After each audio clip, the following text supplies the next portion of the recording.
Of course, it's a brand new week, the Easter week. Good afternoon. Welcome to today's edition of the Pulse. It's Monday, April 14, 2025. My name is Elton Brobin. As always, a pleasure to have you here on Joy News, independent, fearless, and credible. Of course, we are live on our media, Facebook, YouTube, X Space, and of course on myjoyonline.com. You're welcome to this exciting edition beginning the Easter festivities. And coming up this afternoon, the Chief of Defense Staff and the IGP meet over escalating Boko conflict. But what's the path to a lasting solution as security officers become prime targets for the warring factions?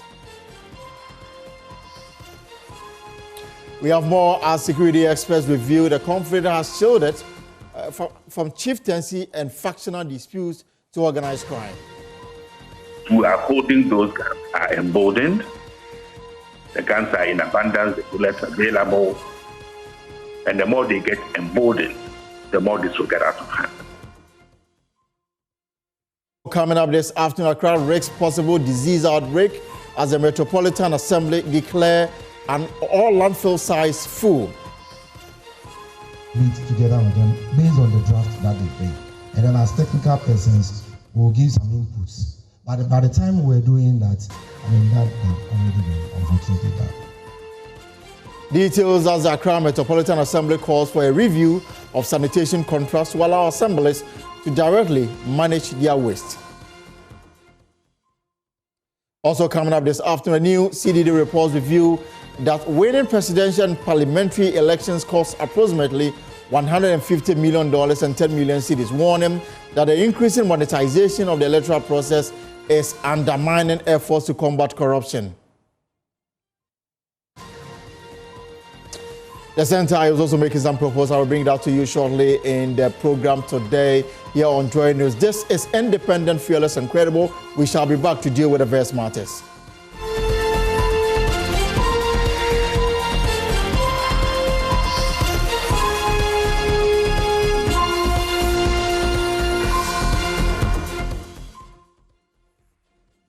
You're welcome back. We are on X Spaces, on YouTube, on Facebook, and of course on myjoyonline.com. My name is Elton. We'll get interactive with us via social media handles. Now this afternoon, the national capital, Accra, risks a possible disease outbreak as the Accra Metropolitan Assembly declare all landfill sites full.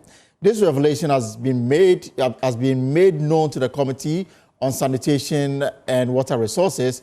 The committee is on a working visit to the assemblies in the Greater Accra region, where the committee chair is addressing the media. Let me take you live there to listen to it.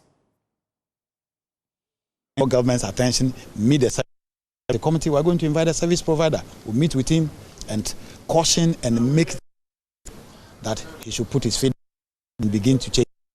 So we believe that things will change from now on. Now with you guys, will make a lot of impact. Yes. So recommendation for suspension, you will not consider until you meet and hear from the service provider? Exactly, but I don't think the suspension is the way to go. He's a Ghanaian.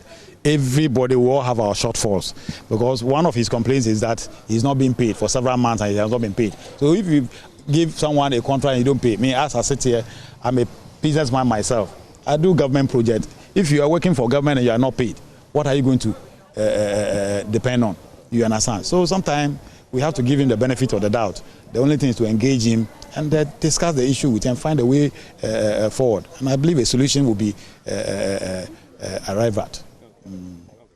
Thank you. And so, Elton, if you can hear me, that's the committee chair on Parliament Committee Chair on Sanitation and Water Resources, John Otibles, there addressing us. Honorable, would want you to stay with me briefly. I'll come back to so you speak to us. But Elton, so you and the listeners would know, the committee has been going around the capital this morning till now, going through the assemblies. We've been to 3 assemblies. The schedule was to visit 7 of them, but a bit of challenges. And so we're back to Parliament now.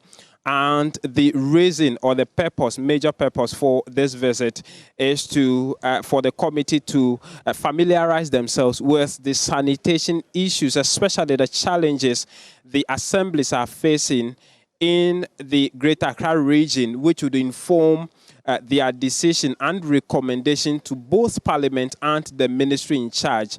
You know that the former sanitation ministry has been dissolved. The sanitation issues would now be handled by the chieftaincy as well as the local government ministry. And so the committee led by the chairman has been going around the assemblies, and quite a number of issues have been happening, Elton. So, I mean, we are told that the landfills are full, and I'm wondering the remedial measures that perhaps they will be making to the minister responsible for this sector to address this looming danger. Well, Elton, it's not only about the issue of landfills, because that becomes the secondary issue, because the refuse are collected from households and designated collection points across the assemblies.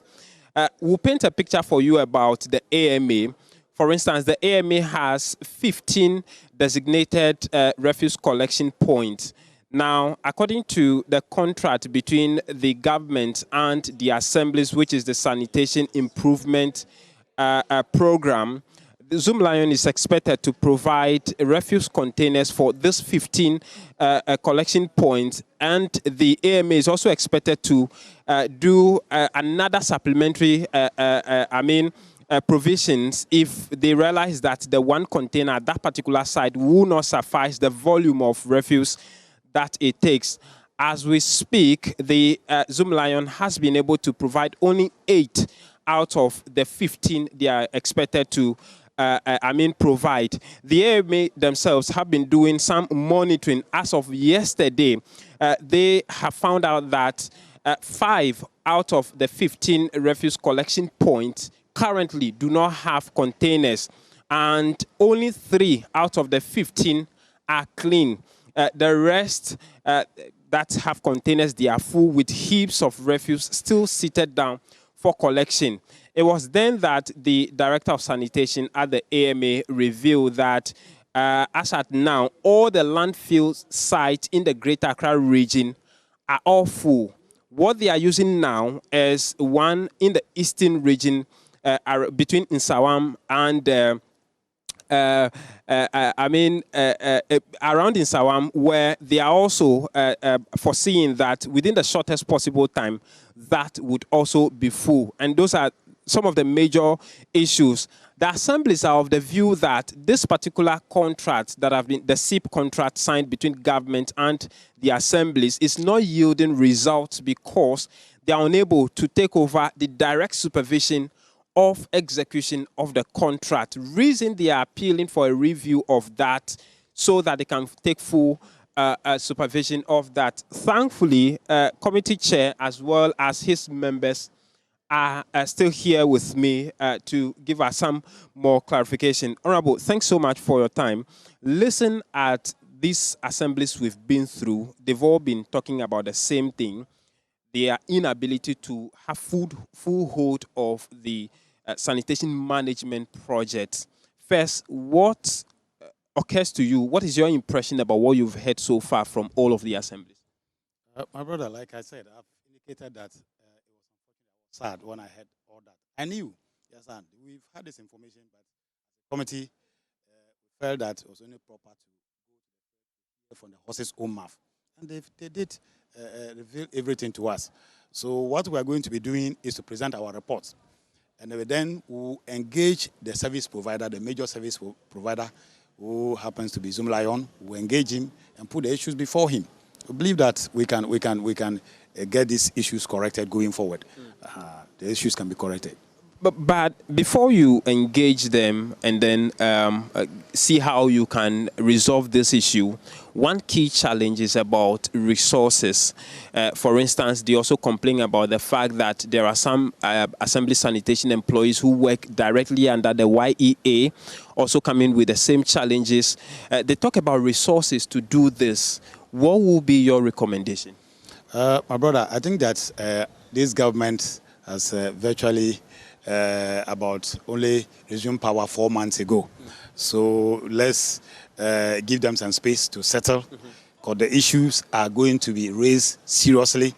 But one critical issue that I think something can be done immediately is about the YEA employees who are into sanitation. Because irrespective of the fact that political parties come to power to at least satisfy their party food soldiers and other issues, at least we should be able to get the work done. You understand? You don't engage people and pay them, meanwhile they are not doing the work. You don't pay people when they are not working. You see, we should ensure that, in as much as I want to help them, we should ensure that they work for the nation.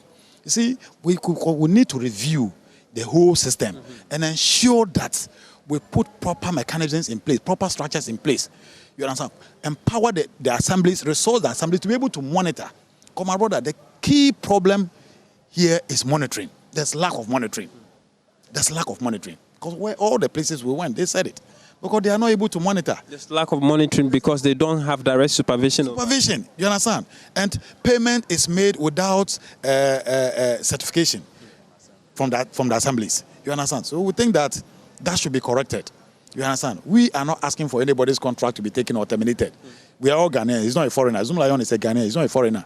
You understand? So we have to support him to succeed. And also caution him and talk to him to change and to do the right thing. Because it is will cautioning be enough?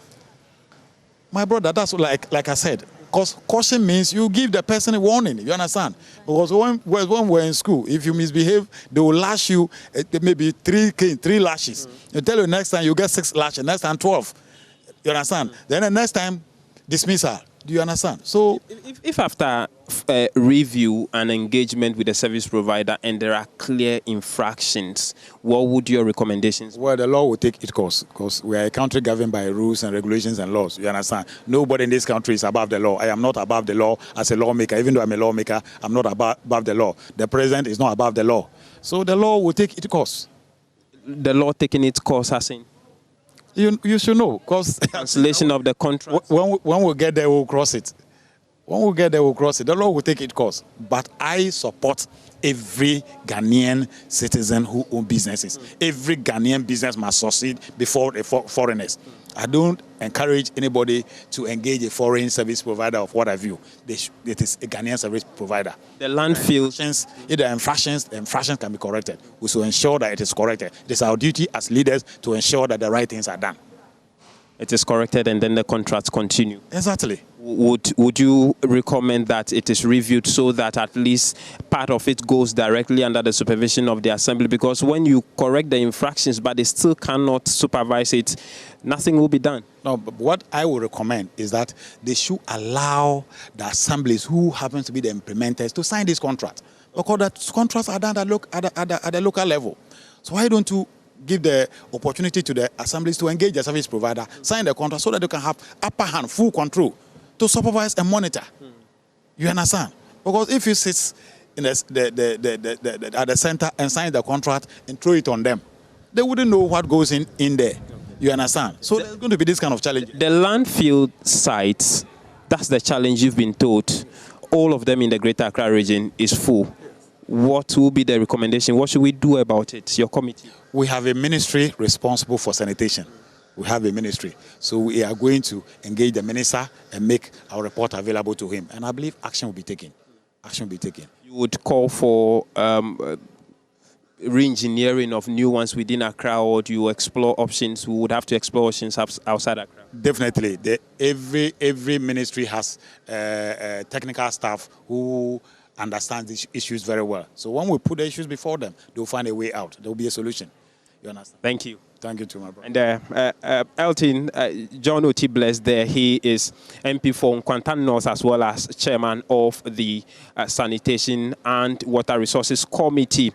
And so they, just by quick recap, they would be engaging Zoomlion, who are the service providers, to look at the various infractions that the assemblies have raised so far, especially about the non-execution of part of the contract, which particularly talks about lifting of this refuse containers periodically, which they have failed to do over the period, and to also explore how they can, get some landfill sites either in Accra or outside Accra, and how they can deal with this particularly. He mentions that if there are any infractions as far as the SIP contract is concerned in particular, they would allow the law to take its course. And so it looks like we would have to wait for them to complete the tours on Wednesday,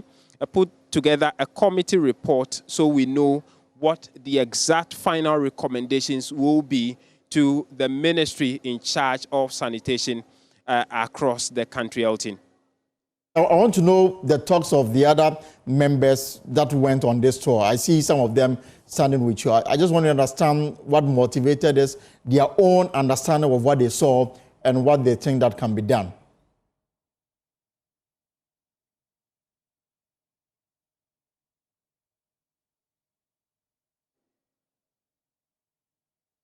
Well, James, if you can hear me, I was saying that I'm interested in also knowing the talks of the other members of parliament that went on this tour. I can't hear you. If you can take the question again. Right. I was asking that I'm interested in also knowing the talks of the other members of parliament that accompanied you on this tour. I see some of them standing with you. What they make of what they saw and how they hope to advance the concerns forcefully on the floor of parliament.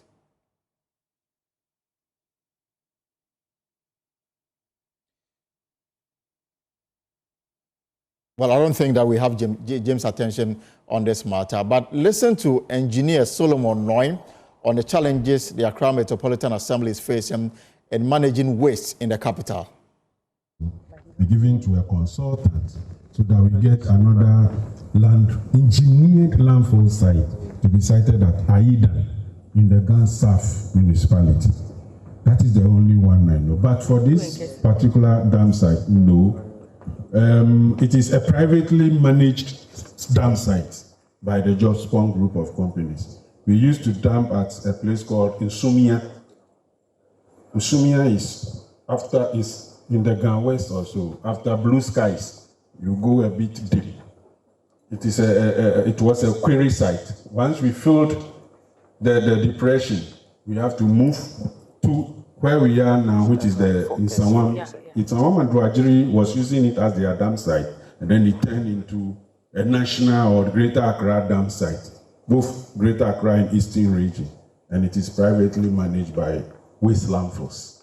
So for there, your inputs are, because technically there are certain things to look out for before siting a dam site. So with the exception of the one at home, which was this commission, and the new one we are thinking of getting at Aidan, there's nothing like that. Well, he says the current situation is likely to result in disease outbreak if no action is taken urgently. Yes. Yes, so it is a dump site. Technically, that is what it is. So what we are doing is we collect the waste from Accra, one point. We think we are sending it far away. But it is not far, because it is not an engineered landfill site. There is no leachate control. So for instance, if it rains, the leachate from that dam site finds its way into depressions and rivers, and they come back to us in the city. The site is not close to scavengers. You see a lot of scavengers there, not scavengers, but waste pickers, sorry. They don't like using the word scavengers. They are waste pickers from Niger, Burkina Faso, all over our neighboring countries, scavenging and picking recyclables. All the hospital and healthcare waste find its way there. And they mingle with it, and they come to town with us.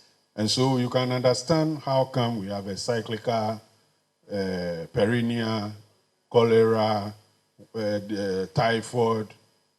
If we have to manage, if you ask me, the way to go for government is to get an intermediate treatment facility, such as a state-of-the-art waste incineration plants so that all the non-recyclables, like the baby diapers, the sanitary pads, and those you can't recycle, and all healthcare waste must be incinerated. And there the pathogens will die in the furnace before the bottom ash is taken as an inert material to the landfill site. There you have closed the chain for disease infection. Until we do that. All right, so the challenges are there. So what is the solution to address this particular issue? On the part of the members of parliament, they want to make a statement or bring it to the attention of the speaker and the plenary for a decision to be made on this particular matter. But it is a danger that is awaiting all of us. Let me bring in the talks of Dr. Richmond Fiadomo. He is a local governance expert and he joins me via phone. Doctor, so, I mean, looking at this particular matter, and I'm asking whether in terms of giving the assemblies the power to manage their own waste, are they failing from where you sit? Yeah, thank you very much. Greetings to your cherished viewers and listeners. The assemblies have been put in a very unique situation. Unique here being a very negative, unique situation. The assemblies are the ones that have the power to award contracts for waste management. Right. Assemblies have been asked to award their contract to Zoom Lion. But if the assemblies were to be the ones paying Zoom Lion, we would not be seeing what we are seeing. Unfortunately, the assemblies have a contract with Zoom Lion, but the assemblies do not have the power to pay Zoom Lion. Zoom Lion is paid from source as a DACF. This is Assembly's Common Fund. So whether the Zoom Lion works for the assembly or execute the contract or not, they are paid at the blind side of the assembly. So the truth of the matter is that a lot of the job that is supposed to be done by Zoom Lion is not being done. And that is why we are seeing what we are seeing. And then the waste management has also been monopolized by Zoom Lion to the extent that even what we call the Abubu Yas and other things, when they even go and they collect waste, they are not even to send it to the Zoom Lion controlled waste management site. And we see some of them in the night, they just go and dump the waste along the route when they are going to the landfill site. Right. Because the distance to move from Accra, because now during the MPP time, they did not even allow the Abubu Yas to even pass through the motorway. So because of that, their journey now becomes longer to the landfill site, so they don't even get there, and somewhere along the route, in the dead of the night, they just throw their waste anyhow. So that is the challenge the assemblies are facing. They have awarded contracts, but they have not been given the power to pay the contractor. The contractor is taking his money from source, which is virtually a centralization of the waste management system, which is defeating the very purpose of local governance, which is supposed to be a decentralized unit that is supposed to do things at the local level. But they award the contract at the local level, but payment is made at the central level. And because of that, they are not able to check the contractor to make sure that it does the work that has to be done. And that is actually the situation on the ground now. So, Doctor, are you in any way suggesting that sometimes Zoom Lion fail to do the work, yet they are paid? Many, many, many times. If you recall, Manasi Azuri even did an expose. But you see, sometimes the parliamentarians, I'm sorry, but they are pretending. They know the problem. They know the problem. They know that Zoom Lion has not only monopolized the system, Zoom Lion is also not executing the contract the way it has to execute. And the assemblies do not have, they get assemblies to sign the contract, yet they do allow the assemblies to make the payment. So there are a lot of times that the assemblies will have to now get other parties to come and list, and then it comes at the cost to the assembly. Meanwhile, Zoom Lion is being paid at source. That is the problem. The MPs know about it. So sometimes when they come before the cameras and they talk the way they talk, for me, it is nothing by pretension. They know the problem, why the assemblies are not able to deal with the waste management situation, because it is part of the DACA, the formula. Right. They allocate, I think, 8% to Zoom Lion, and that is done at Parliament. The approval for the DACF is done at Parliament. So if I see parliamentarians coming out to talk as if they don't know what is happening, for me, it's pretense and nothing else. But if the payment is done by the fund, I mean, there should be a way to check for work done. There should be certificate from the assembly to say that indeed the work has been done before payment can be made. My brother, there is nothing like that. And that is why it is an automatic payment that goes to Zoomlion. Immediately the fund is approved, that 8% is released to Zoomlion at the blind side of the assemblies. So Zoomlion, technically speaking, is not even accountable to the assemblies that they took their contract from. They are accountable to the DACF administrator. A new one has come, so I do not know what is going to happen. But until recently, that has been the case. Zoomlion is paid as source, and the parliamentarians approve the formula for DACF every year. So they cannot pretend as if they do not know that this is what is happening. They have caused the problem, and the solution is them. They should disengage from paying Zoomlion from the central level and allow the assemblies that awarded the contracts to pay. And that is the only way the sanitation situation can improve. The current status quo will not help us. And what we are hearing is frightening. Right. That there's going to be a cholera outbreak, and we know the problem, and we also know the solution, and we are here pretending and now going around to see what is the performance report from Zoomlion every time they invade.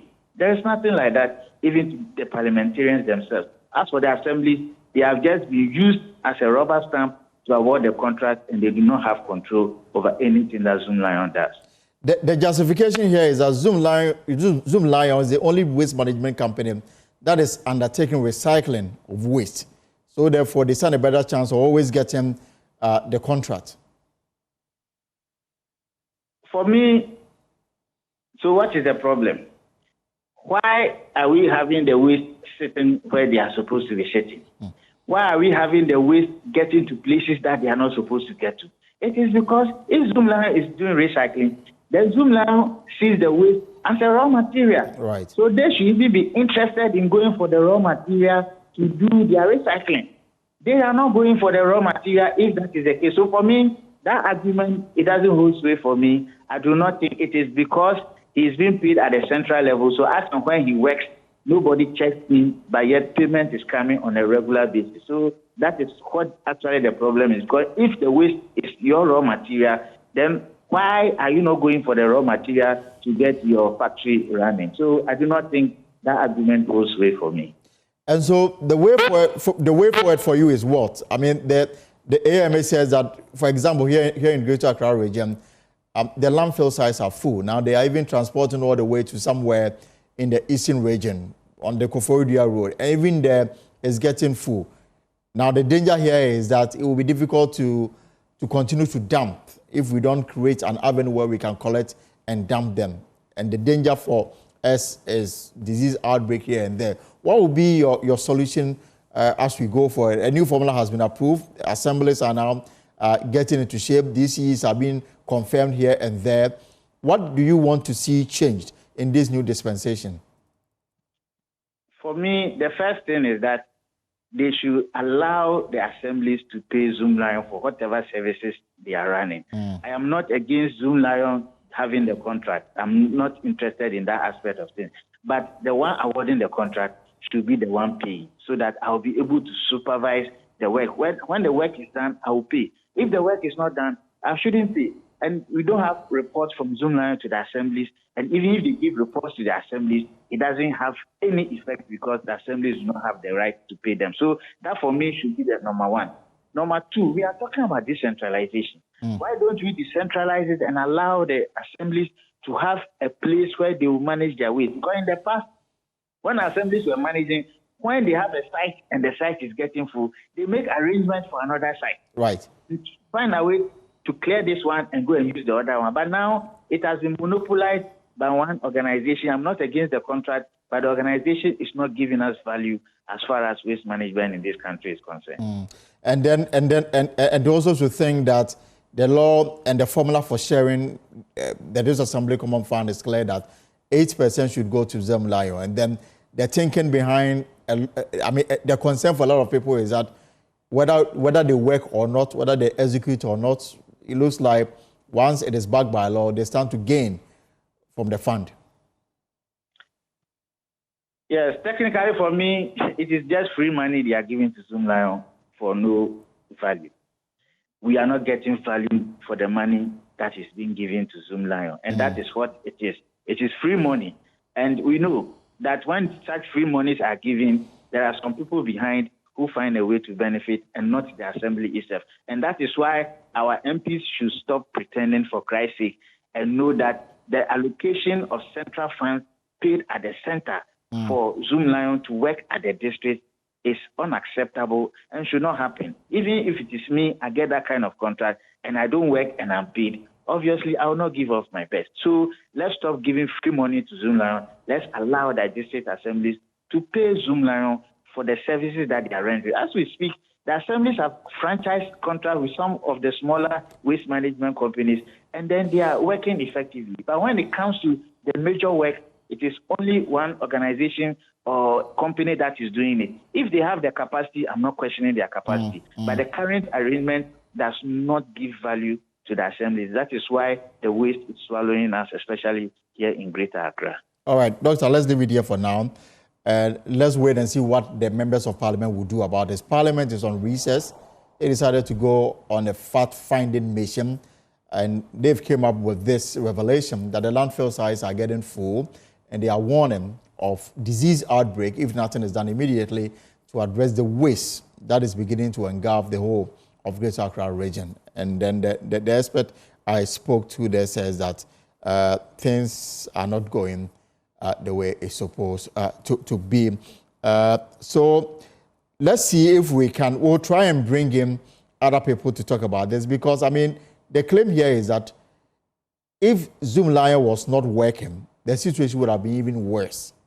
The reason why we seem to have some semblance of normalcy in waste management is that Zoom Lion is working. And for that reason, they are the only company that is undertaking recycling. And so let's see what we can do about it. Let's see if we can get a response from Zoom Lion as we go forward on this particular matter, and then establish what really the matter is. We'll come back to this particular story in a jiffy. But let me take you, we'll bring in Zoom Lion shortly. Let's take a short break here on the pause and return with something different. Stay right there.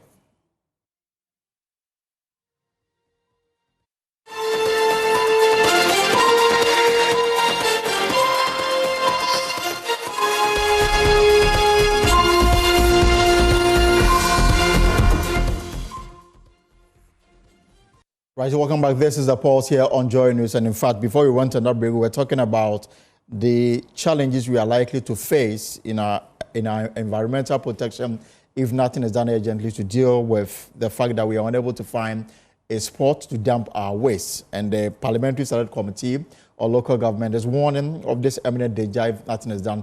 And we also heard a local government expert who makes the point that the contractor, in this case Zoom Lion, is not doing much in terms of managing the waste. Now, somebody is joining us for a bit of clarity on this particular matter. Mr. Robert Coleman is a former communications manager with Zoom Lion, and he has some industry understanding of what really the matter is. Mr. Coleman, welcome to the pulse. So you want to make an intervention on this waste management matter?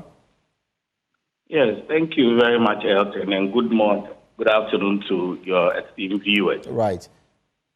Yes, let me say that I am surprised at what Dr. Richard said a couple of minutes ago. But before I make any intervention, let me say that I'm speaking the capacity as an ordinary citizen, somebody who has worked for Zoom Life over a number of years, and somebody who has institutional member when it comes to waste and sanitation management in the country, especially in Accra. So I am not speaking on behalf of Zoom Lion, but some of the points that Doctor made, I think, must be corrected. First of all, Doctor alluded and said categorically, devoid of any ambiguity, that Zoom Lion is taking free money. I am surprised that Doctor can say that, because containers that are sent to the various assemblies has been given to them, and it is picked to the landfill sites regularly. If there are challenges, the challenges must be addressed and surmounted. But for somebody to say that Zoom Lion is taking free money, to me, it is strange. And I am surprised. Zoom Lion has been collecting waste in the various assemblies and constituencies and metropolitan assemblies over the years. If there's a particular problem as a result of challenges at the landfill site, and the containers are not taken regularly and effectively or timeously, that is not to say that they are non-performing and therefore they are taking free money. How can somebody say that over this number of years that Zoom Lion has been working in the assemblies, if they were not collecting this refuse, how would the assemblies be? You see, one significant thing about waste management is that if you collect the waste, it is no longer the people forget. It is not like a road that you have constructed, that what you are there is evidence for everybody to see almost every time. Waste collection, once you collect, people forget. So if a number of containers are expected to be given to one particular assembly, and there's what they put the containers within certain catchment areas, or the various container sites are distributed, and there's a challenge at the landfill site, they will not be able to collect or lift the refuse effectively because of the challenge over there. Because waste collection is a chain. You do what you generate, then you store, then you transport, and then you do the disposal. So if you have a problem in a particular chain, or if you have a problem within a particular site, certainly it is going to affect the entire chain. My problem is that for somebody to say that they are taking free money, it is unacceptable. You can't say that to a company that we have known. Mr. Coleman,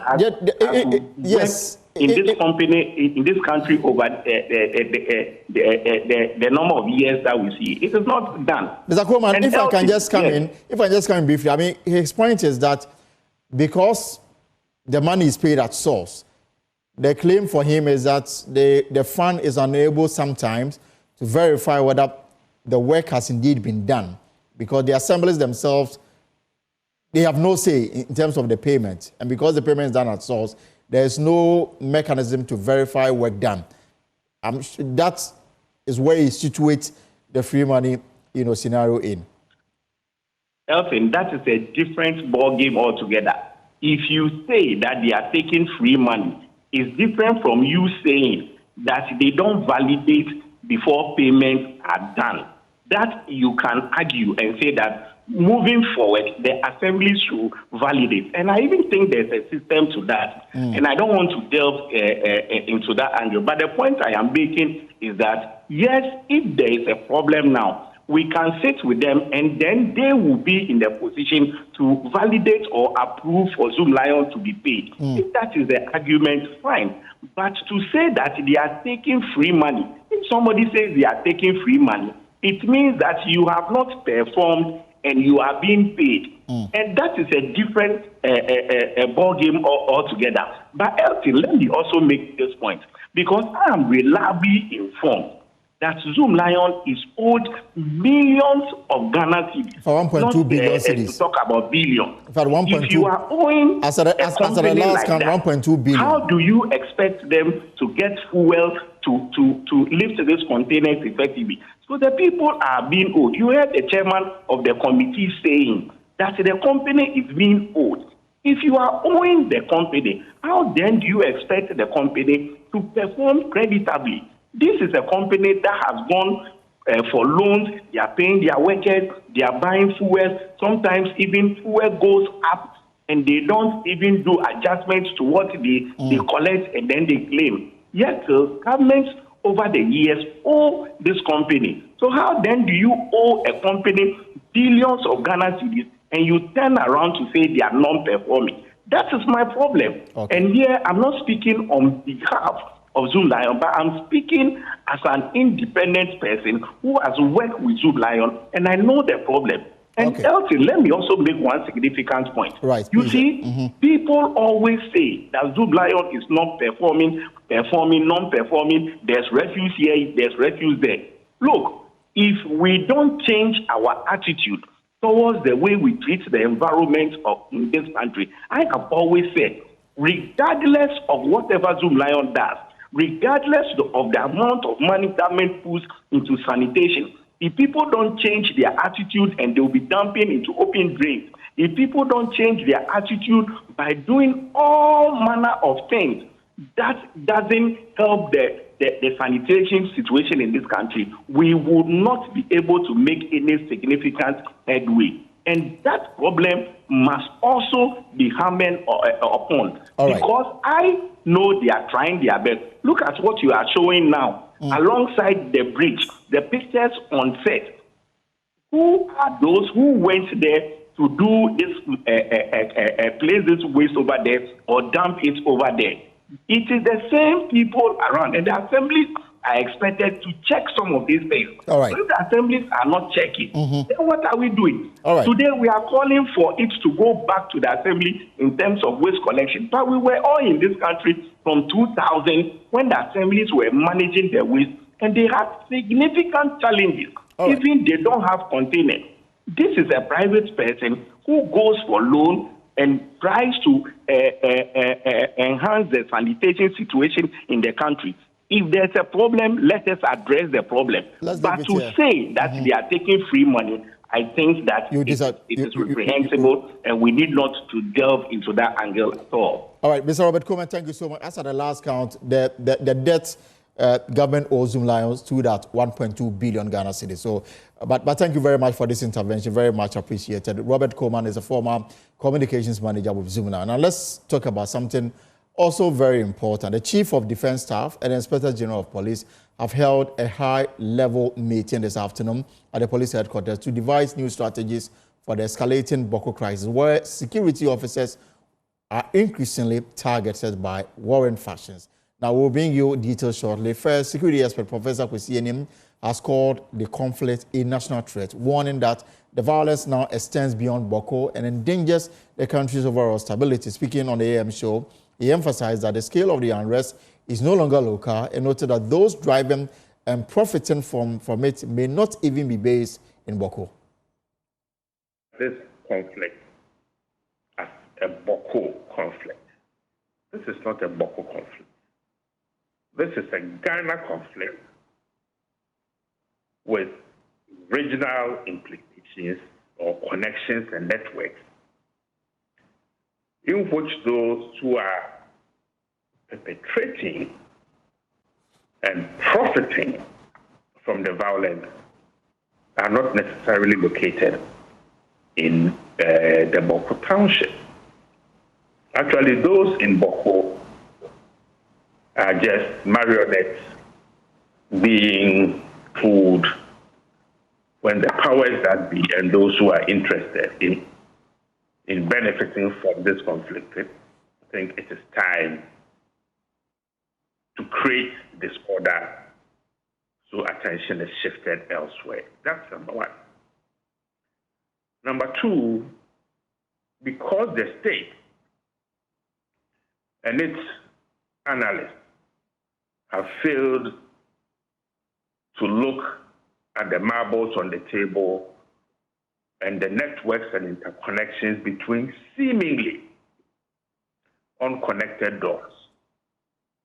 We saw the false assessment given to President Mahama, who made a nearly triumphant visit to Boko. And the question is, what was the assessment and what were the conclusions? Number three, we've seen a gradual escalation, at least in the last 24 months. Right now, I am convinced that we are only pussyfooting, hoping that the crisis will go away by itself. But every single day, those who are holding those guns are emboldened. The guns are in abundance, the bullets are available, and the more they get emboldened, the more this will get out of hand. This is a Ghana problem and increasingly a West African problem. Well, the Member of Parliament from Binduri, Isifu Mahmoud, It is also urging government to urgently review its security strategy and deploy more military personnel to Boko and Binduri. You recall that last week, when the police shot and killed the youth leader, the youth had gone rampage. They have vandalized every police checkpoint, visibility point, wherever the police used to sit, and then ensure that the security on our roads, on our neighborhood, and the lights have been destroyed, with the exception of the main police stations. That is the Boku Municipal Police Station and that of the Binduri police stations. And even with that, they are also under 48 or 24-hour surveillance or guide by the military. So the police are unable to do anything of their own as far as that area is concerned. And so once the police services is more or less withdrawn or suspended for now, one would have expected that more military men would have been deployed to cover up the very places that were mounted by the police to ensure there is security in the area. And that has not been done. You go to Binduri, where for the past 1 month now, day in, day out, the good day is that you record either one person killed or one house burnt. In the bad day, we have about not less than 2 to 5 people killed. Yesterday, for instance, I think the death toll was around 2 in the night. The following morning, the death toll was around 7. And yet you go to the Binduri district and you are seeing only 2 armored vehicles. And that is a district that has a vast land. So how does 2 armored vehicles alone ensure there is security in such a place? Well, so the sad incident or the sad development is that 7 people have been confirmed there in the last few days. The IGP and the Chief of Defense have met today to discuss the way forward on the security situation there. What options are on the table as security officers have also become main target for the warring factions. It is good time to bring in Colonel retired Festus Abwaji, is a security expert. He joins us on Zoom. Also joining us is Collins Osu Amankwa, a former member of Parliament and former member of the Defense and Interior Committee of Parliament. Let me start with you, Collins Osu Amankwa. So this matter appears not to be ending anytime soon. President Mahama is counting on the mediation effort by the Asantene Otum forces to the second to bring normalcy to Boko. But before that talks get underway, what do you suggest should be done immediately to stabilize the situation? And if you can unmute for me. Very well. Is it okay now? Right. Well, thank you for the opportunity afforded me to add my voice to this ongoing conflict in Boko and its environs. And I think, to be honest with you, where the conflict has gotten to, we must be frontal to unravel hidden truth as far as this very protracted conflict is concerned. I personally expect the government to stay neutral. It must avoid any form of biases towards any of the factions, because, I mean, we are all Ghanaians. And truth be told, that the NDC must humbly accept that they were reckless, uninformed, and irresponsible with Boko matters during the electioneering campaign. Even the statement made by the current president, John Dramani Mahama, from what I said, was needless and unwarranted. And I think we must be fair and sincere to the good people of Boko and good people of this country, that enough of ego massaging in this protracted conflict. That is why I think having contracted the Wise Kendo Tumfor mediation process, which has been triggered, must be supported by all and sundry. And I think Otumfor's committee needs unalloyed cooperation from both factions in order to be able to find lasting resolution in the area.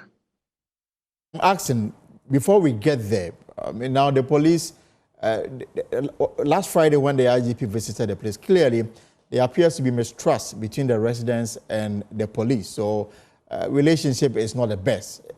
Is it about time that we have the military lead this particular enforcement in the area? I don't think this is the first time suggestion has been made to the effect that military must collaborate with police to de-escalate the violence and also tension in the area. To be honest with you, this very conflict dates back to 1931. And I must be frank with you that even the Nkrumah's government couldn't resolve the conflict in Boko. The NLM, SMC 1 and 2, UP, PP, PNDC, NDC, and even MPP tried, but they couldn't. And it appears that the issue in Boko is very complex. The state actors, including the government, the political leaders, and also the state security agencies appear, from where I sit, appear to have lost the battle. It appears that the state security agencies like police, military, national security have lost trust in them because of certain conduct and behavioral pattern, which in effect, I can confidently say that they have compromised. And that is making it difficult to find a lasting peace in the area. My final question to you will be, you know, the effects of war, if you like, and in this case, because it is a protracted chieftaincy issue between two families, the Kusasis and the Mamprosis. Now we are getting to understand that some state institutions have actually packed out of Boko. Since they've closed down their office in Boko. Some banks are not working. Some government agencies as well also follow suit. Now, students have also been at the receiving end of this protracted chieftaincy dispute between two families. Now, the to enforce intervention may be a futuristic approach to ending this matter once and for all. And I just want to find out, in the interim, what must be done immediately now that even security agencies have become target of these warring factions? Well, I think we still have the capacity to contain the situation in Boko as people, unless we are not ready to do so. We need to appeal to both factions that they should give peace chance, because there can't be development in their area without peace. No wonder, I mean, those institutions that are supposed to provide them with all kinds of services are withdrawing their services. And it's very worrying. And I think on this note, I can only appeal to both the Kusasis and the Mamprusis that, look, we are one people with a common destiny. They've coexisted, they've cohabited, they've lived over the years as one people. In fact, their language is like the tree and the fanti. You know, the Kusa, they speak the same language, right, except that the dialect is different. Right. Clearly suggests that they are one people. So I'm surprised that they will continue to allow themselves to be butchered this way. And it's not right. Look at what is happening to the children and the women. Why? Why are we doing this to ourselves? The country is spending millions of cedis on this very protracted chieftaincy dispute. And the worst thing is that it even goes beyond chieftaincy dispute. People are claiming ownership of the land. And Elton, how can both the Kusasi and Mamprusi lay claim to allodial ownership of Boko?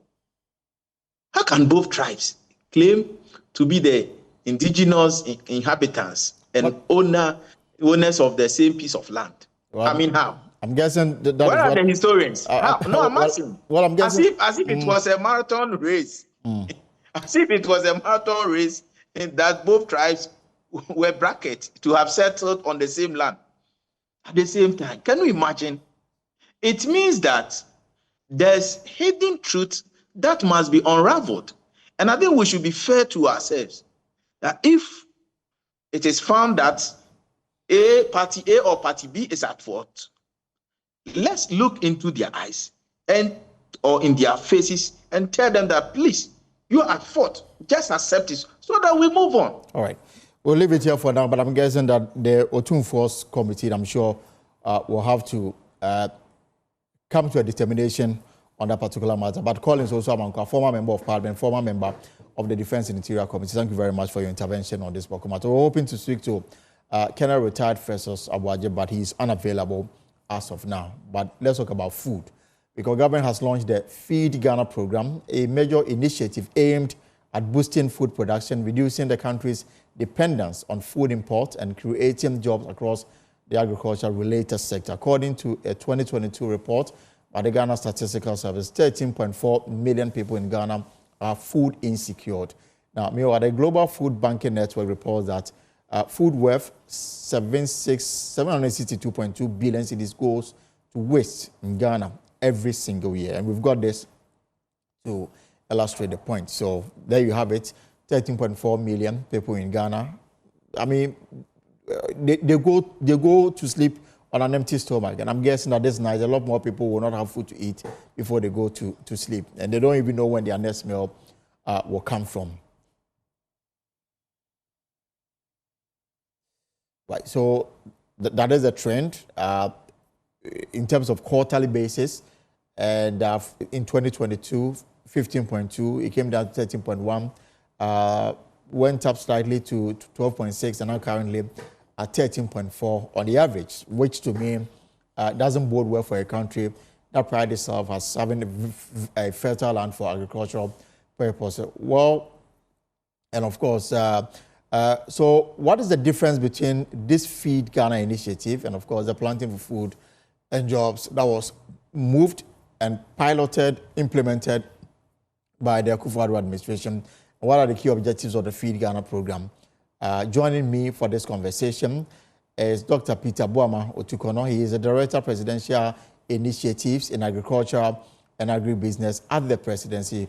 We'll also be joined by a poultry farmer, Joseph Wachi Yadom of Joris Farms and Food. But before that, this is what government is intending to do with the Feed Ghana project. Allocation for initiatives under the Ministry of Food and Agriculture 2025, 924 million Ghana cedis. That's 58.6% of total allocation to the ministry. I'm talking about the budgetary allocation to the Ministry of Food and Agriculture. So government wants to establish farmer service centers for mechanization, training, inputs, finance, market, access, and of course, processing. Again, government wants to scale up production, also want to put premium on sorghum cultivation. Government want to reduce imports, invest in controlled farming, and promote school and community gardens, something that used to be a stay in Ghana. Government want to revitalize it so that people can have backyard farms to feed themselves.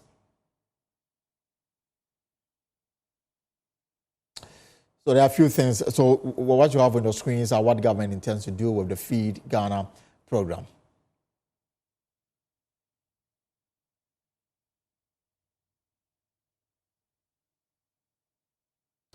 Right, so let's get to understand this broadly, because government said it sits in this broader aim to make agriculture a mainstay of the Ghanaian economy. Of course, Dr. Peter Boama Otukono is Director of Presidential Initiatives in Agriculture and Agribusiness. This is the man, and this is the sector. Doctor, good to see you. Good afternoon and welcome to the program. And if you can unmute for me.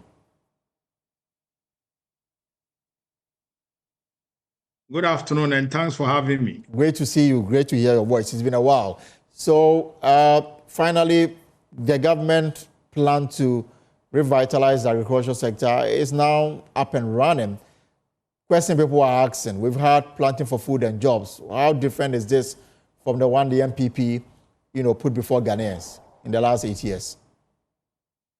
Okay, so first of all, last Saturday marked a new dawn in the agriculture and food production sector of our economy when we launched the Feed Ghana program. The Feed Ghana program is an umbrella program that seeks to drive food production, to improve availability, to improve accessibility, affordability, and most importantly, improved food nutrition. Now, the program is quite unique because it cuts across the various subsectors of the agro sector. And you would realize that under the Feed Ghana program, we spoke about the transformational grain development program, that is the grain and the legumes development program. We spoke about the vegetables development program, which we have dubbed the Yeridua. Then there's a bit about the livestock development program as well. And there is a bit about the key cash crop development programs and the targeted crops that we have selected in that space. Under these various programs that would be part of the Feed Ghana program is an input supply strategy which we have dubbed the Farmer Services Center, because at the heart of the performance of every farm or of every agro sector is the input sector. You need quality inputs for your farmers, you need the inputs to be available, consistent supply chain, and you need the inputs to be affordable. And so to get these programs efficiently implemented is having one-stop shop for the farmer to get access to input support services, extension or information services, storage and post-harvest management services, mechanization services, agro-processing services, and most importantly, market services. And so the Farmer Service Center would herald the implementation of these various programs. You would realize that I just want to find out where you hope to locate these centers so that it is closer to the farmers. So the farmer services centers would be located in all the agro districts of the country. And we are designing these centers as convenient as possible to be close to the farmers.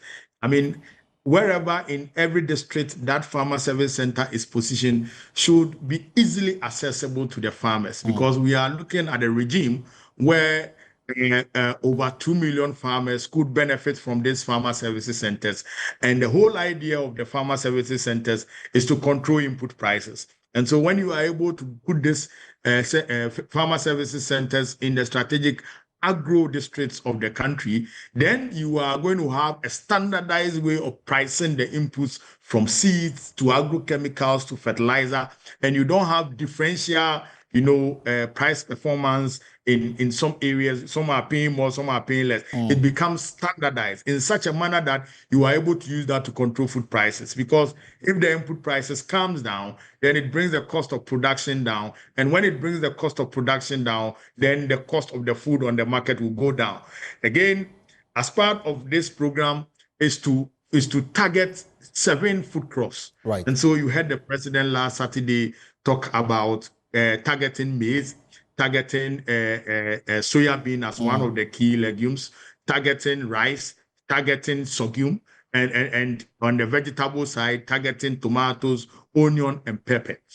Whilst we are going to be producing additional vegetables, this Feed Ghana program is targeting the exponential growth of these foods, because this form the basic regular feed ingredients of the Ghanaian food systems. And so you get your bangkun, you get your cocoa, you get your Hausa cocoa from there, and you are able to, through the production of the soybean, also develop the livestock sector, because the livestock sector also depends on the grains and the legumes subsector. And so if we are able to produce exponentially in outputs in this 7 food crops, we believe that significantly would be able to bring the food costs down. Because when you look at the protein sector, one of the key cost components that drives inflation is the price of poultry products. And the ordinary Ghanaian have now shifted from just eating whole chicken to poultry products. And that is what has created business for the importers. And we are driving almost $400 million every year out of the country. Absolutely. Whilst at the same time, we are in an IMF program that is giving us $600 million to as it were, help us in our balance of payment. And so it doesn't make sense. It's a big shame. At all. And so government must now drive these areas to grow exponentially in an accelerated manner. And that is why, under the Livestock Development Program, President Mahama announced our poultry farm to the table initiative and the Akoko Nketenkete initiative. The Akoko Nketenkete initiative ostensibly will be targeting household income and household food security needs.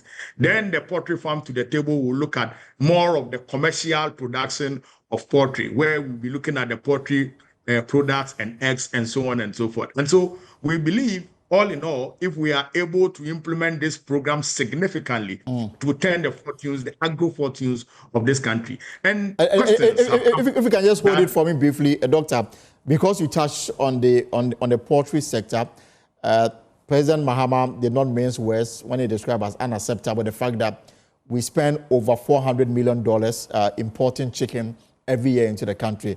Let me bring in, before I let you continue, perhaps it will help put the discussion in proper context. Let me bring in the CEO of Joe Rees Farms, Joseph Boachi Iyadom. Mr. Boachi Iyadom, good afternoon and welcome to the show. If you can also unmute for me.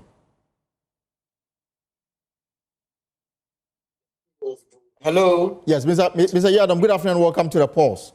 Good afternoon, Elton, my brother. Great. So also on the line is a presidential advisor on the agricultural sector, the director at the Office of the President advising him on this particular sector. Now, President Mahama yesterday says that he finds it unacceptable that we are importing chicken into the country worth $400 million every year. Is it a case that you as a poultry farmer don't have the capacity to meet demand, or what? Thank you very much, and thanks to your studio for giving me this opportunity.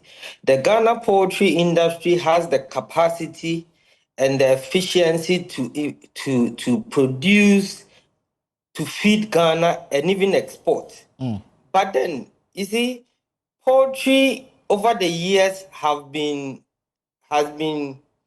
looked down by successive governments, in the sense that people who are drawing the poultry sector back are the people who are leading the poultry sector. Let me give you a typical example. Right.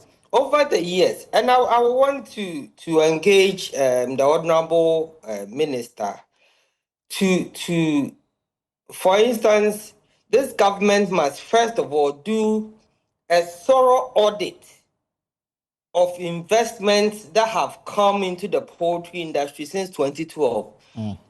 Over the years, I think as a poultry farmer, the NDC government has better policies for the poultry industry. In 2012, between 2012 and 2014, they brought the broiler revitalization project, which was unsuccessful to me.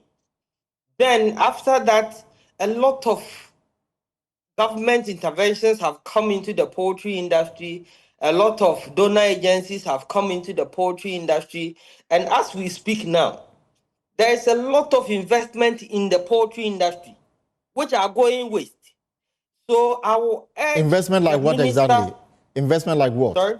Investment like what? You said some investment are going investment waste. Like the MasterCard Foundation has invested a lot of money. There is this food resilience, something, FSRP, that has invested a lot of money into the poultry industry. Ghana Poultry Project came in. The broiler revitalization under the NDC came in. The Rearing for Food and Jobs, which was a total flop, which I don't even want to talk about it, came. So there is the need for a total audit of all these interventions by government and these donor agencies. But why are they going waste? Why are they going waste? Why is the investment going waste? That's what I'm saying, that if all the money that has been invested in the poultry industry, and if they are to do, the audit will bring the total amount of money that has been invested into the poultry industry, who got what, who used what, and the state of the poultry industry now, then it will then help us going forward to make an informed decision as to how we go about it. The president talked about having about 50 anchor farmers. There is a project under the FSRP which has given money to over 20 anchor farmers at the moment. What are they using the money for? What are they doing? Is this money supposed to go to them back? Or we are going to get new anchor farmers? What you see, the poultry industry, for me, the poultry farmers are the problem, not the successive government. So I will urge this government to first of all do a proper audit of the whatever investments have been given to the poultry industry since 2012, which will inform them as to how and where to invest. Because if we do, that's what I'm saying. From last year June, about 20 anchor farmers, and I don't know the amount, but it's over 50 million Ghana cedis have been invested in 20 million, about 20 anchor farmers. What are they doing with the money? I am a poultry farmer, but I think the poultry industry doesn't need money at the moment. The poultry industry needs a total revamp, needs a total direction, so that whatever investment is made into the poultry industry is invested in the right people, the right way, for the right results. All right, Mr. Yadam, hold it for me. Let me see if I can get Dr. Tukono's attention and to find out whether he's got a response for it. Dr. Tukono, so this is a farmer and these are his concerns. I don't know whether government is looking into these and how best they can help, whether there should be an audit and then that will lead to revitalization of the sector. Okay, so I am particularly excited about the revolutionary views of my colleague farmer in dealing with the real cause of the problem. Because essentially over the years, governments in and out have done some efforts to, as it were, cut down the importation of poultry, some which under President Mahama was exceedingly successful. But in the last 8 years, we have seen how we have drawn back on the gains that we made under President Mahama, and that's what my colleague farmer is talking about. But essentially, it's a matter of truism that the management of some of the programs in the past years were not that efficient enough. And so you have the case where rent seekers were taking advantage of it. And the thing about policies or interventions that are meant to mitigate the cost of production and to expand production is that if you are not careful, you suffer the problem of adverse selection. Right. And that's when politicians and the decision makers, decide to eat on the program or the initiative. And so the monies do not go to the right places and you will not be able to recover. That has a very significant impact on sustainability.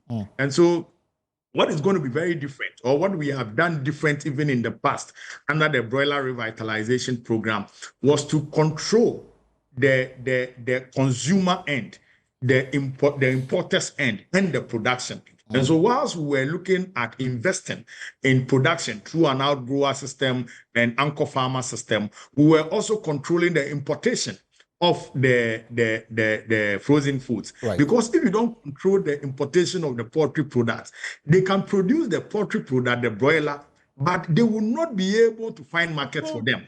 And they would have issues with, getting the meat to the market. I know that in recent past, one of the key challenges of some of the farmers who benefited from the program was that the birds were ready and they didn't have offtake. And some of the products went bad. And so you would have to tackle this problem comprehensively from the point of eliminating the adverse selection, making sure that the right farmers with the right competency and the right capacity are given the support, and making sure that you have recovery mechanisms to assess and monitor those who benefit from the program. And so I give you 80,000 beds. you are supposed to make sure that you produce 80,000 equivalent of meat products. You understand? And so if you are giving 80,000 to one anchor farmer, that anchor farmer shouldn't take all the 80,000. That anchor farmer should be able to tell me that he's having about 20 outgrowers who are going to grow at least about 2,000, 3,000 beds each, so that it enhances the management of the beds. And for that matter, you are able to harvest in time and you are able to account properly. When you don't put all these mechanisms in place, it makes recovery very difficult. Very difficult. And when you have done that, then at the product level, these days people don't buy birds full. And so they like the chicken breast, they like the chicken back, they like the chicken leg and chicken thighs. And so you must look at the aspect of processing, which would be very key to the success of the program. And so in this poultry industry revitalization program, we are looking at various levels of the value chain, including feed production. If you don't get your feed quality right, you would lose out on recovery.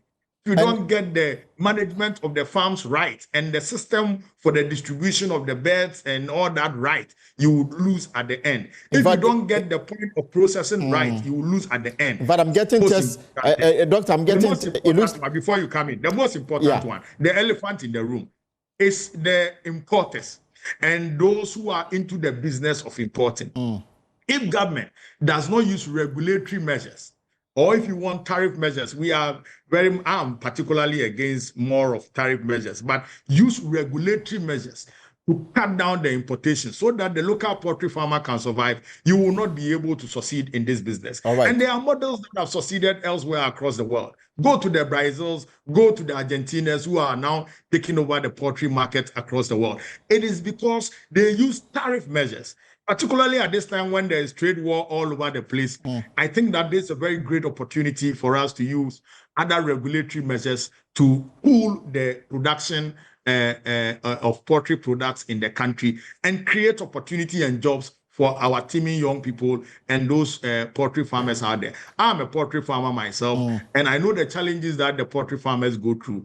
And this is the time that we believe with our poultry industry revitalization program, we would be able to block some of the bottlenecks that is confronting productive poultry farming in the country. I just wanted to come in briefly because I know you are running to another meeting, and there appears to be a lot of interest in the poultry industry, especially.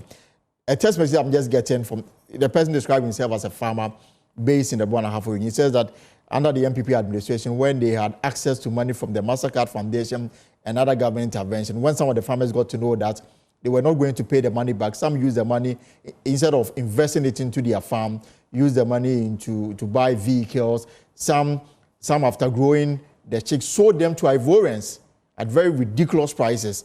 And this is the reason why Doma, which used to be the mainstay of poultry farm in the country, is now virtually on its knees. I don't know, in terms of the support you give to farmers, how you are going to monitor to ensure that they stay within the conditions upon which whatever support will be given. And so these are the kind of policy implementation inefficiencies that I was referring to.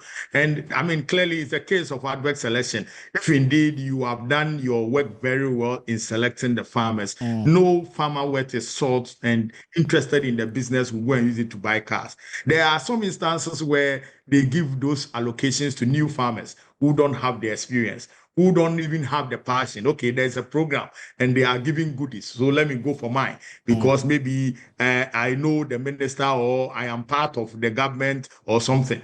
And these are things that contribute to the policy inefficiencies that we are talking about. And as part of this new program, that the poultry industry revitalization program, that is some of the key problems that we are trying to eliminate. And I believe that we would be able to succeed. And we have done it before. Let's make sure that whoever is coming in for this program, whoever is benefiting from this program, is having the experience, the know-how, the knowledge, and above all, the commitment and willingness to grow in the business. Not just giving it to people and expecting it to be a reward for the work that they have done for government or the party or something like that. And so those are the things we believe would eliminate the case of adverse selection and rent seekers. If we are able to do that, we would be able to recover whatever investment that we put in there. Under MasterCard, they are doing that as a social intervention, most of which as grants. Right. But because it's grants, people just take them, and the implementing agencies do not also focus on recovery. And so if we put the right mechanisms in place to monitor from the beginning to the end, I believe that we'll be able to control the levels of recovery, and that would enhance the efficiency levels of the policy. And so that is one of the key ingredients of these new interventions that government is working on through the Ministry of Food and Agriculture. Because of time and you have to run, so in the next, by 2028, what kind of sector do you want to see, the agricultural sector, in the next 4 years with this Feed Ghana program that you've launched? What kind of sector do you anticipate to see in the next 4 years? First of all, we are looking at solving our grain demand and supply problems so that we do not import grains, particularly the legumes in the subsector of soybean. Soybean is one of the key drivers of the livestock industry, and because we used to export the small that we produce, it was becoming a problem. And so we are looking at developing the soybean value chain so that we'll be able to provide the soybean meal for the poultry farmers, the pig farmers, and so on and so forth. We want to grow not only the poultry sector, but the pig sector and the cattle and goats, because you know the typical Ghanaian taste preference is more into the goats and the cattle meat and the pork and so on and so forth. And so these are areas that we are targeting. And we are also targeting the tubers with our yam. You know, with the Ghanaian home does not go without yam, does not go without cassava. And so we are looking at growing all these key food sectors of our economy so that we can build some level of food systems resilience against any international shocks. What we have realized post-COVID is that because of the COVID situation, our food systems were really challenged. And that is one thing that the Ministry of Food and Agriculture, through the leadership of Honorable Eric Opoku, is doing to develop our food systems in a manner that we are resistant to external shocks. So if you're able to produce all your food ingredients in Ghana, and you know the kind of foods that Ghanaians eat, and you are able to supply the food ingredients, you have a sustainable supply chain, then it means that when there are external shocks, you don't get worried. When the wheat countries are in crisis, you don't fall short of wheat because you have developed systems locally that allows you to produce your own feed and eat your own food. The days when we used to eat a lot of fufu and banku is now going. Now we have shifted to Indomie. And the Indomie is not domestic in terms of, you know, our food systems, because it is produced mostly from flour, which is wheat, and which you don't grow in Ghana. And so if everybody is eating Indomie, it means that your economy, when there's any external shock, will go into crisis. And so these are some of the things that government is looking at to build our food systems in a resilient manner so that we don't get shocks, you know, getting us go begging. What about cutting down the importation of tomatoes and onions from neighboring countries? Essentially so, and that is the purpose of the Vegetable Development Program. We are anticipating that in the next medium term, we would be able to shoot up our tomato production through the various initiatives, including the greenhouse programs and the urban agriculture program, to cut down the importation of tomatoes, because essentially we are producing more from our own farms, and onions as well. We anticipate that the needed investment through the Feed Ghana program would yield that needed resource because of the policy measures that we are going to put in place to eliminate rent seekers from taking advantage of these programs. Dr. Peter Bombo-Tukono, hopefully we'll have you in the studio one of these days so that we can go by it step by step as we look at revitalizing the agricultural sector. But thank you so much for your time this afternoon. He's director at the presidency in charge of agri and agribusiness. He's presidential advisor on this party, and this is his area. Now let me bring in Mr. Joseph Boakye Yadom. You've heard the minister, you've heard government intervention, especially for the poultry sector. Are these what you need to move to the next level? Melton, I really appreciate the depth of knowledge of Dr. Otukono in the agric industry, especially the poultry. But then you see, our problem as a country is boils down to the fact that all of a sudden everyone who had knowledge in agriculture under the NPP is off. Now, only people in the NDC who I would say claim to have knowledge in agriculture, then their views are what is taken on board. And that is why we are as a country. Because before December, there were policies going around whereby people were called on phone to come and take bags of feed, already prepared feed,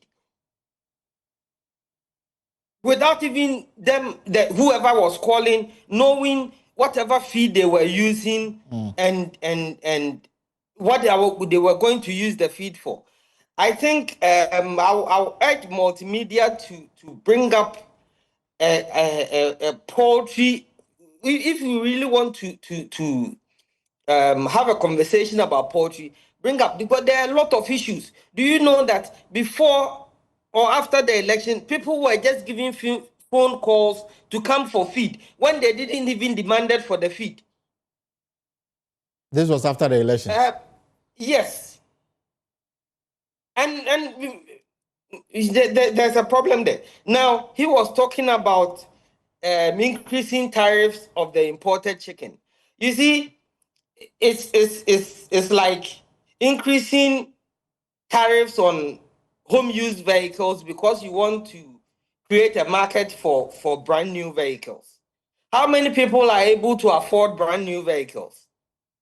So if government uses tariff to reduce importation, is our country able to fill in the gap?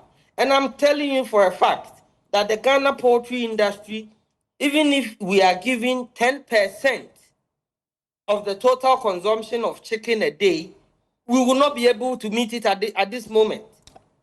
Some people will claim they will be able to meet it, but then when you give it to them, they will not be able to meet it. I remember some time back, the Food and Drugs Authority encouraged international supermarkets operating in Ghana to patronize only, chicken products done in Ghana, and that they even went to some shop and took away imported frozen chicken. Elton, to cut you short, it's not working now.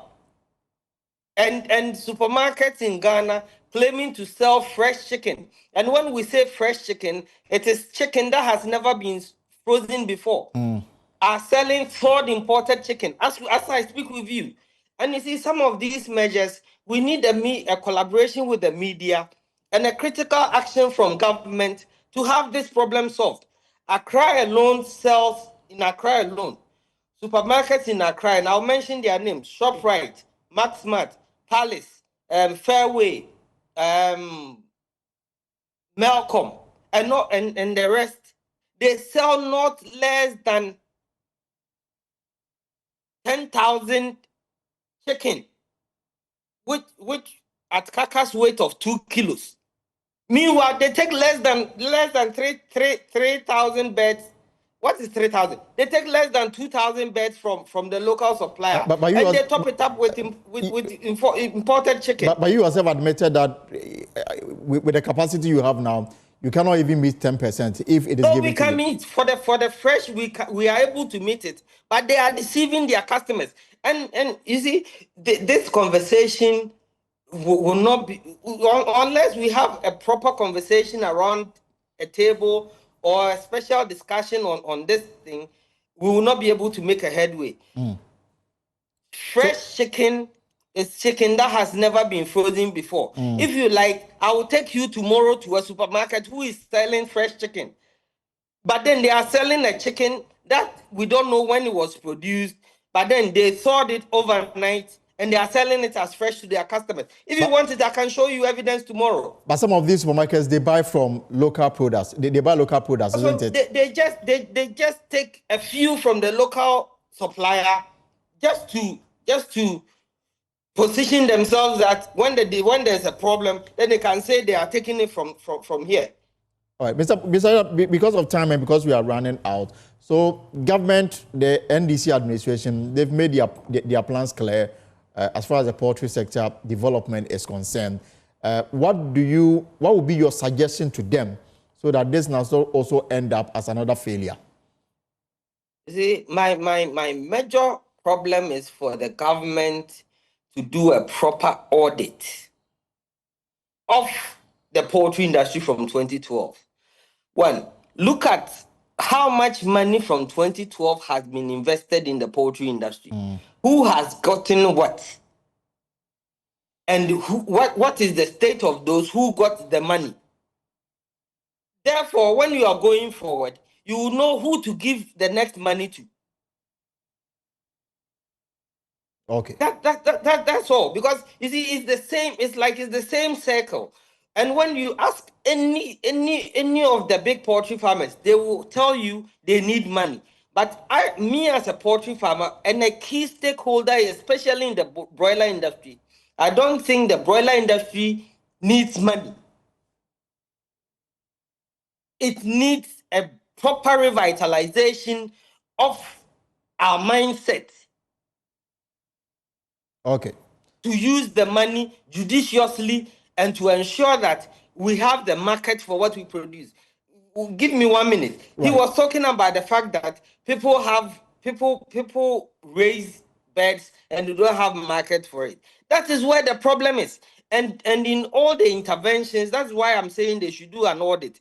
All the interventions of government and these international organizations is mainly focused on production. Ghana's problem is not about production. If the government of Ghana or whoever is in charge of whatever says, I should produce 10 million broilers a month for them, I will get farmers to produce it for them. And that is where my issue will end. But how are they going to sell it? And we shouldn't make it an issue between the local production and the importers. The importers should be our partners to ensure that we have a level playing ground, so they support the local production to even up and then grow. Because the moment you make them feel threatened, and at the moment they have a lot of money, they have a lot of support from where they are because most of the chicken that they are bringing into this country is being dumped, which is where the people who are dumping it onto us don't know where else to dump it, and then they are prepared to pay whatever price. So even if they are supposed to kill the local industry, they will have a way of killing the local industry. So what I am suggesting is for a partnership between us and the local producers and the importers to come together. Then we have a level playing ground. So we see that we are partners. All right. Then they will help us grow, while we also help them grow. Then, as we go along, we will increase our production to meet the levels whereby they will understand easily that they are better off selling the locally produced chicken to their customers than the imported chicken, which they even don't know where it's coming from. I don't know any one person. I don't know any one person who imports chicken from outside, the normal chicken, and that is what the chicken that person eats. That person will buy local chicken and eat in his house, but then they will import and sell to other people. Because why would they do that? Because they know the quality is a bit down. Well, so we all need to we need to. Yeah, I think we have to leave it here. This conversation obviously starting, and we'll have a proper forum so that we can look at the sector in a more broader lens. But thank you very much, Mr. Joseph Wachi-Adam, CEO of Joris Farms, and for we've been discussing the government Feed Ghana launch that took place over the weekend. Now, a new study by the Center for Democratic Development Ghana reveals alarming cost tied to winning elections in Ghana, raising concerns about democratic governance and the fight against corruption. It estimates that securing both presidential and parliamentary victories now requires about $150 million and an additional $10 million. That's for the presidential and the parliamentary. Now, the report blames this on the increasing monetization of elections, warning it fuels corruption and erodes accountability. CDD's Ghana's Director of Programs, Dr. Kojo Asante, described the trend as deeply troubling, drawing a presentation to the Constitutional Review Committee. The electoral process then also is monetized, leading to the capture of political parties to the highest bidder, stifling internal party democracy and meritocracy. All political actors elected or appointed enter government having spent excessive amounts of money from internal party processes to public elections. So CDD estimates that it now costs approximately $650,000, about 10 million Ghana cedis, to become a member of parliament, and that's including nurturing your constituency. And between $100 million and $150 million to run for president. Now, these financial burdens create a perverse incentive for office holders to want to recoup campaign expenditure through corrupt means. The bureaucracy have been politicized, with political leaders using promotion and transfers in the public service as a broad system of party patronage to control civil and public servants to obey their demands. In a pervasive corrupt environment, the opportunities and motivation for corruption is rife. Sanctions are ineffective because the majority of actors entrusted with the authority of sanction are those involved in corruption, and I've made that point. It also makes the promise to deliver contracts and kickbacks to party financiers credible at the point of election. So if the opportunities are available in government for me to deliver kickbacks to you, if at the time of election I say, give me money or support me, and I will give you a contract when I get to government, it makes it credible because you can actually deliver it. But Dr. Asante offers proposals to address the menace.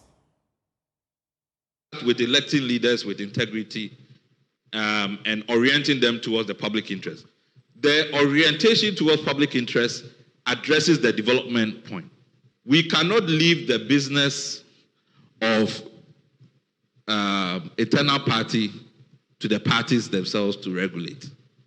Disqualification from contesting for public office where there are breaches, clear requirements of asset declaration for candidates, because that's the other thing that our provision tend to look at the party and not candidates. And we have to remember they are also independent candidates and so on. So you then have to look at the other side. Who are the regulators of the internal party space? And that's where you come to the Electoral Commission and the process of public elections. So Chapter 7 on the representation of the people, we have to look at governance arrangements for the EC. They should include the appointment process. We've talked about it. Should we go the Kenya way? This selection panel process, interviews, all that kind of stuff. The tenure of non-executive members of the EC. Currently, if you look at the EC composition, the chair, deputy chairs are Article 71 holders. But again, how do you give them security of tenure so that they can be free to do what they need to do? Of course, the review is still ongoing, so we'll bring you more in subsequent bulletins. But that's our show for today. For more stories, log on to our website, myjoyonline.com, for more stories. We've got more stories on Top Story, News 9, and of course, Joy News from here on Joy News. Whatever you are up to in the hours ahead, I hope it's profitable. My name is Elton Gobe. Have a good evening.